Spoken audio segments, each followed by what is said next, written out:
Profitez de l'histoire suivante.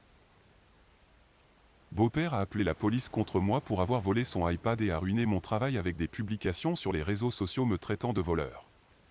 Ensuite, nous avons découvert que c'était en fait son petit-fils qui l'avait pris, mais il n'a jamais présenté d'excuses. Ma femme, 27 ans, et moi, 29 ans, ne sommes pas dans une bonne situation. Ce n'est pas une sensation agréable. Je pense que le contexte est important ici. Nous sommes des amoureux de collège mariés depuis 6 ans et avons une fille de 4 ans. Notre obstacle constant est la famille. C'est comme si nous devions constamment valider notre relation. J'ai toujours pensé que ma femme en valait la peine, cependant. Je n'ai jamais ressenti ça pour quelqu'un d'autre comme je le ressens pour elle. La famille de ma femme est très conservatrice dans ses croyances et valeurs. Mon beau-père, 59 ans, est traité comme le capitaine et est respecté comme le chef.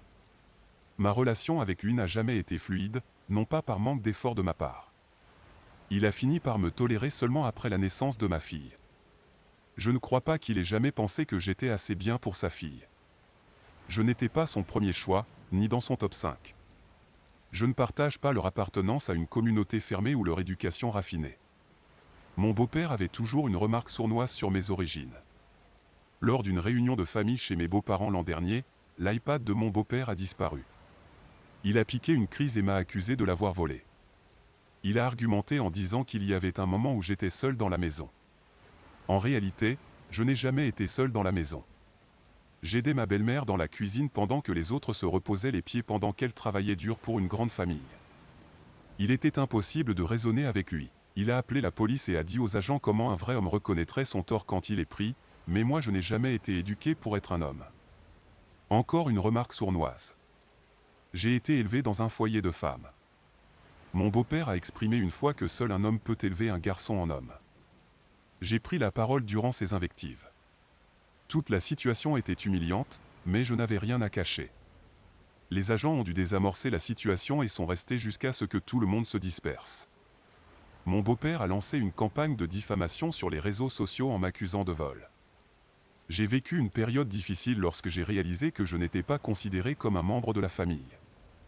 Des propos vraiment méchants ont été tenus, ce qui a eu un impact sur ma vie. J'ai même perdu une opportunité d'emploi car ces publications sont remontées lors du processus de vérification. La société était en train de se restructurer et ne voulait pas être associée à des drames. En fin de compte, j'ai été mis à l'écart par la famille. Il y avait ceux qui n'approuvaient pas mon beau-père, mais ils préféraient ne pas s'impliquer. Personne n'osait le confronter. Je n'étais plus le bienvenu sur la propriété de mes beaux-parents jusqu'à ce que je fasse des aveux et présente des excuses. Ma femme continuait de participer à tout sans moi, emmenant même notre fille avec elle le soir. Je voulais passer du temps avec elle, mais elle choisissait d'apaiser son père et de respecter la tradition.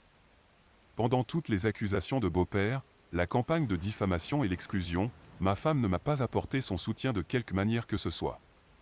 Elle cédait à son père et me disait de simplement présenter des excuses, me reprochant d'être têtu en refusant. Ce n'était pas une question d'excuses. Beau-père voulait que je m'humilie. Je ne suis pas une personne orgueilleuse, mais je ne vais pas m'agenouiller et supplier pardon pour quelque chose que je n'ai pas commis. Ma femme disait qu'elle essayait seulement de maintenir la paix au lieu de donner raison. Lorsque beau-père parlait mal de moi devant notre fille, ma femme ne réagissait pas. Elle prétendait ne pas l'avoir entendu. Je ne pense pas qu'elle aurait réagi de toute façon. Notre fille était ma bouée de sauvetage. J'ai refusé qu'elle participe au rassemblement après les propos diffamatoires.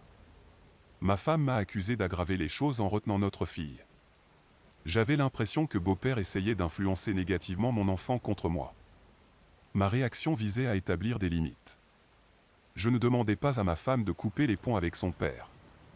Je sais à quel point sa famille est importante pour elle. Mais nous sommes mariés. Nous avons un enfant. Nous avons fait des vœux. Je voulais juste qu'elle soit là pour moi en tant que partenaire et meilleure amie. Elle m'a abandonné. J'ai reçu plus de soutien de ma belle-mère et ma belle-sœur, 35 ans, que je n'en ai jamais eu d'elle. Nous nous disputions beaucoup. Nous en sommes arrivés à un niveau de disputes inédit. Je gardais tout pour moi et finissais par exploser. Ma femme disait qu'elle avait dû composer avec son père toute sa vie, et elle avait appris que parfois il valait mieux mettre de côté ses propres convictions pour maintenir la paix. Il vaut mieux seulement céder. Il y a environ un mois, mon nom a été blanchi. Ma belle-sœur a trouvé l'iPad dans la chambre de son fils, 9 ans. Il a avoué l'avoir pris. Il avait peur de dire quoi que ce soit après la réaction de mon beau-père envers moi. Mon beau-père ne s'est jamais excusé ou rétracté publiquement. Il agit comme si rien ne s'était passé, et le reste de la famille en a fait de même. Il a fait passer le message par ma belle-mère que j'étais à nouveau la bienvenue chez eux. D'autres ont commencé à m'inviter à des événements. J'ai décliné pour moi et ma fille. Je ne garde pas de rancune ni n'utilise ma fille comme punition. J'ai clairement vu qui était mon beau-père. Je ne veux plus avoir affaire à lui sauf si nécessaire, et ma fille n'est pas autorisée à lui rendre visite sans supervision. Je ne veux pas qu'elle soit exposée à la laideur. La situation reste une plaie dans mon mariage. Ma femme refuse d'en parler. Si j'essaie, elle dit que je lui ressasse le passé. J'essaie simplement de lui ouvrir mon cœur sur comment tout cela continue de m'affecter. Elle pense que je ne travaille pas pour préserver la paix. Mon beau-père m'a faussement accusé de vol, a mené une campagne de diffamation, m'a dénigré devant notre fille, et a été soutenu par une partie de la famille. Pour moi, c'est préserver la paix. Je donnerai ce message pour la bonne décision. Ma femme n'approuverait pas, mais il est impossible de parler de cela avec elle de manière réelle. Je suis perdu. Nous n'avons jamais été aussi éloignés. Je suis amoureux d'elle. Je ne serais pas resté si ce n'était pas le cas. Je veux travailler sur notre mariage et agir correctement envers notre fille. Je ne regrette pas ma décision concernant mon beau-père, mais je me demande si je ne suis pas en train d'empirer les choses. Je me sens seul. J'ai besoin d'un nouvel éclairage. Comment puis-je avancer de la manière la plus saine possible pour mon mariage quand je risque de prendre une mauvaise direction? Après que ses parents et elle se soient un peu réconciliés, je ne m'attendais pas à ce qu'elle me laisse tomber ainsi. Nous avons eu quelques résistances de la part de beau-père et sa position n'était pas si radicale. J'ai l'impression que les choses ont explosé, elle a dû prendre une décision et a choisi de suivre son père. Ce qui fait mal, c'est qu'elle savait que je n'étais pas coupable mais qu'elle a quand même choisi de le suivre. Même en privé, elle n'a pas eu un mot réconfortant pour moi. Elle insistait simplement pour que je présente mes excuses à son père. 9 mai 2025. Je, homme de 27 ans, tiens à remercier tout le monde pour leur soutien. Je l'apprécie. La situation avec mon beau-père, un homme de 59 ans, a été largement ignorée par ma femme, 29 ans. Il m'est apparu que, ne pouvant pas me confier à elle, je ne savais plus comment communiquer avec elle. Les retours que j'ai reçus m'ont vraiment fait ouvrir les yeux. Mon problème ne se limite pas à mon beau-père. Ce n'est pas seulement une querelle avec des beaux-parents. C'est un problème impliquant ma femme. Ma relation avec mon beau-père est ce qu'elle est.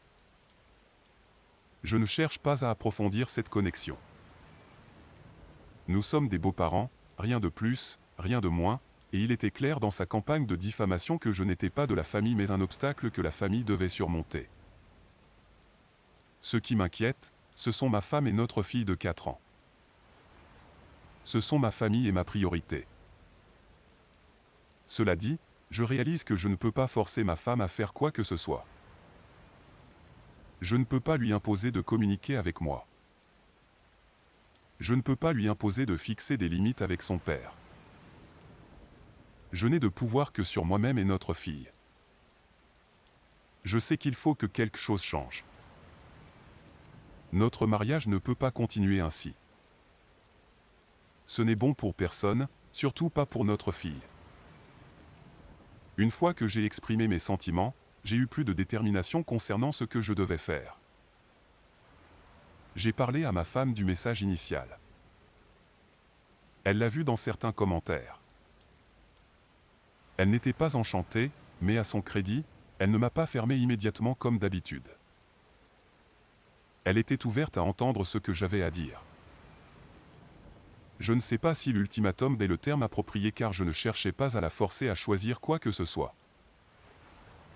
J'essaie simplement de fixer des limites pour notre fille et notre mariage. Je lui ai dit que les choses devaient changer car notre mariage ne pouvait pas survivre ainsi. Personne ne devrait se sentir seul ou abandonné dans son mariage. Les options étaient soit une thérapie de couple soit la séparation. Elle n'a pas bien réagi à la séparation. Elle semblait répugnée par cela. Elle a dit qu'elle savait que nous n'étions pas dans une bonne situation, mais qu'elle n'avait pas réalisé où j'en étais. Et comment nous avions fait des vœux et que notre lien était censé résister. Elle pense que son père ne devrait pas nous éloigner. Je lui ai dit que je ne prenais pas la séparation à la légère.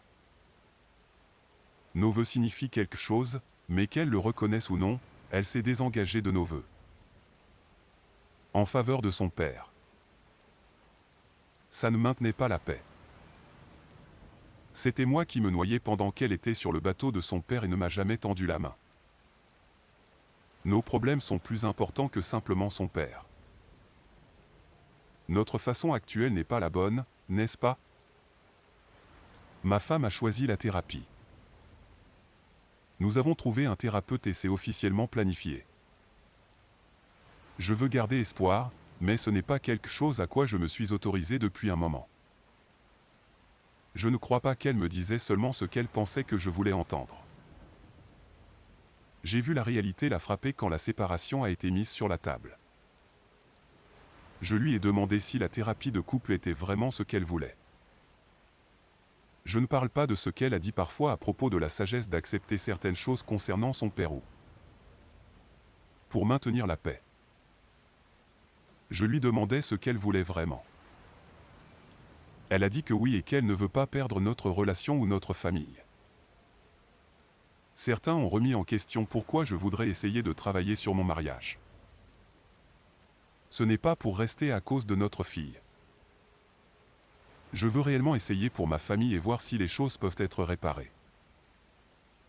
Je sais qu'il y a plus à ma femme que ce que je connais déjà. Je suis tombé amoureux d'elle à cause de qui elle était en tant que personne. Quand nous nous sommes rencontrés et avons appris à nous connaître, c'était loin de son père. J'ai vu à quel point elle était attentionnée envers les autres même si elle n'était pas d'accord avec leur point de vue, à quel point elle était honnête. Et à quel point elle était libérée du poids de l'ombre de son père. Ma femme est la plus jeune de ses frères et sœurs, et je dirais que mes beaux-parents ont une influence sur. Je ne savais pas à quel point les choses étaient mauvaises jusqu'à ce que je fasse face à ma douleur. C'est pourquoi elle a choisi une école à distance et ne rentrait pas souvent chez elle pendant les vacances. Son travail nous a rapprochés de chez nous et elle était de retour pleinement parmi nous. Ma campagne de diffamation contre ma belle-mère a été notre premier obstacle majeur par la suite. Je suis amoureux de ma femme, mais je ne parle pas par aveuglement amoureux. Que nous soyons ensemble ou non, je veux le meilleur pour elle.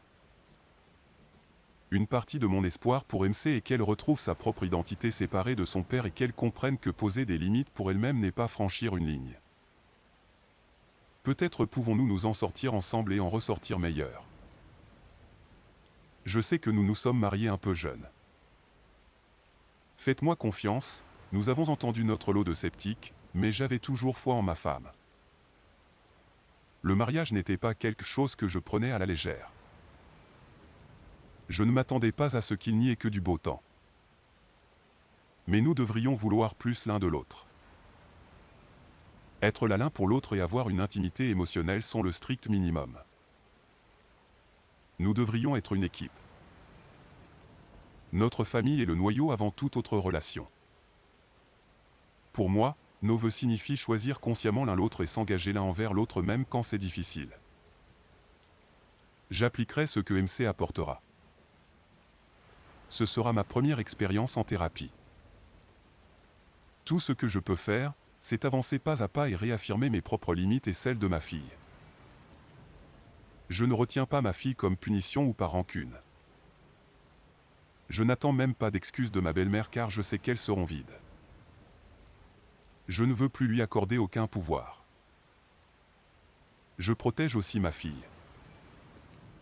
À ceux qui n'ont pas vécu quelque chose comme ça, j'espère que vous ne le vivrez jamais, et pour ceux qui se battent dans une situation similaire, je vous souhaite rien d'autre que le meilleur.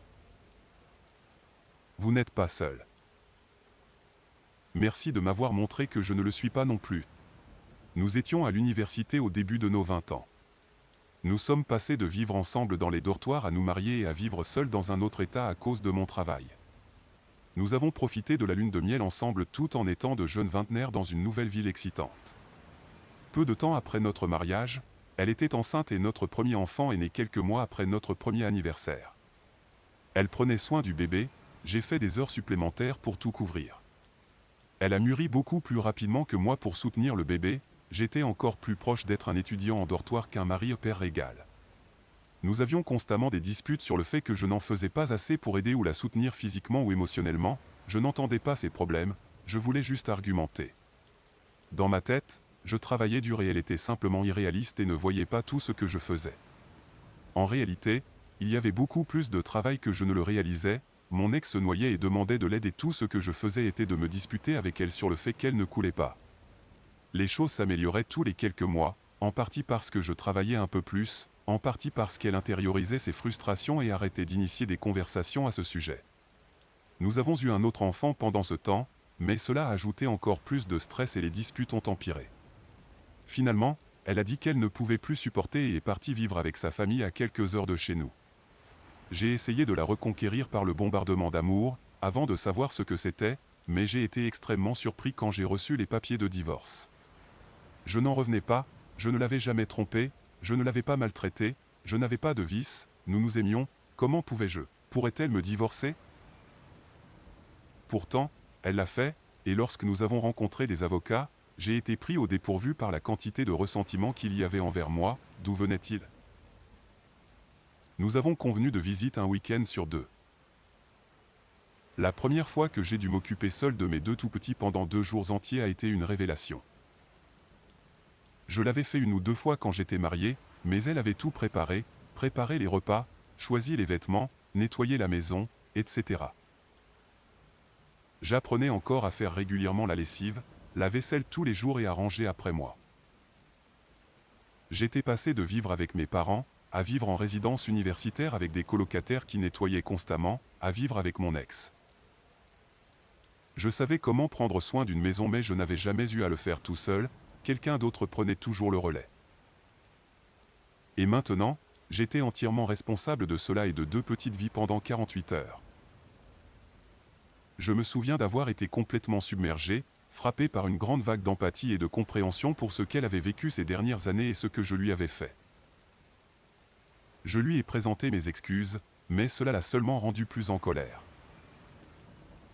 Alors j'ai grandi. J'ai promis de profiter au maximum de chaque week-end avec mes enfants. J'ai appris à cuisiner, j'ai même aimé cuisiner.